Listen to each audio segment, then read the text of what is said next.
സൗദിയിൽ റിയാദ് സീസണിന്റെ ഭാഗമായ കോമഡി ഫെസ്റ്റിവലിൽ പങ്കെടുക്കാനായി ലോക പ്രശസ്ത കൊമേഡിയൻ കെവിൻ ഹാർട്ട് റിയാദിലെത്തി. ലോകത്തിലെ ഏറ്റവും വലിയ കോമഡി ഫെസ്റ്റിവലായിരിക്കും ഇത്. ജനറൽ എന്റർടൈൻമെന്റ് അതോറിറ്റിയുടെ നേതൃത്വത്തിലായിരിക്കും പരിപാടികൾ. റിയാദ് സീസൺ 6ാം പതിപ്പിന്റെ ഭാഗമായാണ് കോമഡി ഫെസ്റ്റിവൽ. ലോകത്തിലെ തന്നെ ഏറ്റവും വലിയ കോമഡി ഫെസ്റ്റിവൽ ആയിരിക്കും ഇത്. ഫെസ്റ്റ് ആരംഭിച്ചത് സെപ്റ്റംബർ 26-നാണ്. ഒക്ടോബർ 9 വരെയായിരിക്കും തുടരുക. റിയാദിലെ ബോളിവുഡ് സിറ്റിയിലായിരിക്കും വേദി. ഫെസ്റ്റിവലിൽ പങ്കെടുക്കാനായി ലോക പ്രശസ്ത കൊമേഡിയൻ കെവിൻ ഹാർട്ട് റിയാദിലെത്തി. കെവിൻ ഹാർട്ടിന് പുറമെ സെബാസ്റ്റ്യൻ മാനിസ്കൽക്കോ, റസൽ പീറ്റേഴ്സ് അടക്കം 50-ലധികം അന്താരാഷ്ട്ര കൊമേഡിയന്മാർ ഫെസ്റ്റിന്റെ ഭാഗമാകും. Stand up show, talk show, comedy വർക്ക്ഷോപ്പുകൾ, ഇന്ററാക്റ്റീവ് സെഷനുകൾ തുടങ്ങിയവയായിരിക്കും പ്രധാന പരിപാടികൾ. വി ബുക്ക് ആപ്പ് വഴിയാണ് ടിക്കറ്റുകൾ ലഭ്യമാവുക. ആദ്യമായാണ് കോമഡി ഫെസ്റ്റിവൽ സീസണിന്റെ ഭാഗമാകുന്നത്.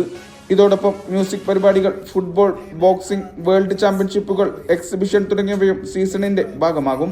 സിറിയയായിരിക്കും ഇത്തവണത്തെ അതിഥി രാജ്യം. ജനറൽ എന്റർടൈൻമെന്റ് അതോറിറ്റിയുടെ നേതൃത്വത്തിലായിരിക്കും പരിപാടികൾ. Mishal Cherpulassery, media 1, Riyadh.